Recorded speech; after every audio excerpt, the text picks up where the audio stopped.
நெல்லை கிழக்கு மாவட்ட காங்கிரஸ் தலைவர் ஜெயக்குமார் கொலை வழக்கில் இன்று பிற்பகல் விசாரணைக்கு KV தங்கபாலு ஆஜராகிறார். இதுகுறித்தான கூடுதல் விவரங்களுடன் எமது செய்தியாளர் சரவணன் இணைப்பில் இருக்கிறார். வணக்கம் சரவணன், இதுகுறித்தான விவரங்களை பகிர்ந்துக்கோங்க. வணக்கம் பிரபாவதி. கடந்த 3 தினங்களுக்கு முன்பாக நெல்லை மாவட்ட கிழக்கு தலைவர் காங்கிரஸ் கிழக்கு தலைவர் இருக்கக்கூடிய ஜெயக்குமார் அவர் வீட்டின் அருகே இருக்கக்கூடிய தோட்டத்தில் பாதி எரிந்த நிலையில் சரளமாக மீட்கப்பட்டிருந்தார். இந்த வழக்கு விசாரணையை துரிதப்படுத்துவதற்காக நெல்லை மாவட்ட காவல் கண்காணிப்பாளர் சிலம்பரசன் தலைமையில் ஏற்கனவே ஒரு 8 தனிப்படைகள் அமைத்து தீவிரமாக விசாரித்து வருகிறார்கள்.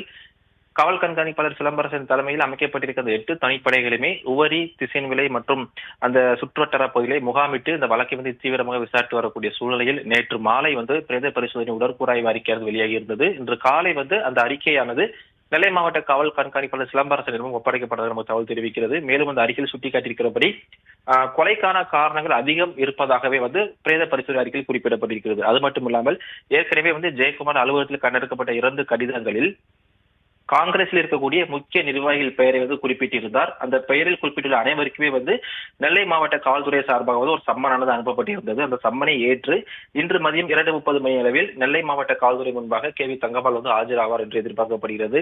அது மட்டும் இல்லாமல் ஏற்கனவே இந்த வழக்கு விசாரணைக்காக 30 பேரிடம் சம்மன் அனுப்பப்பட்டிருக்கிறது. தற்போது வழக்கு விசாரணை தீவிரம் அடைந்திருக்கக்கூடிய இந்த சூழ்நிலையில் இந்த மதியம் KV தங்கபால் ஆஜராகிறார். அது மட்டும் இல்லாமல் அவரது உறவினர்கள், நண்பர்கள் மற்றும் கடந்த 10 நாட்களாக அவருடன் தொடர்பில் இருந்த அனைத்து நபர்களுக்குமே போலீஸ் தரப்பிலிருந்து ஒரு சம்மன் அனுப்பப்பட்டதாகவே தெரிகிறது.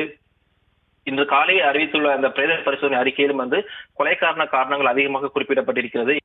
ஆனாலும் நெல்லை மாவட்ட காவல்துறை சார்பாக தற்போது வரை இது கொலையா அல்லது தற்கொலையா என்ற எந்த காரணமும் காவல்துறை சார்பாக தெளிவாக விளக்கம் அளிக்கப்படவில்லை.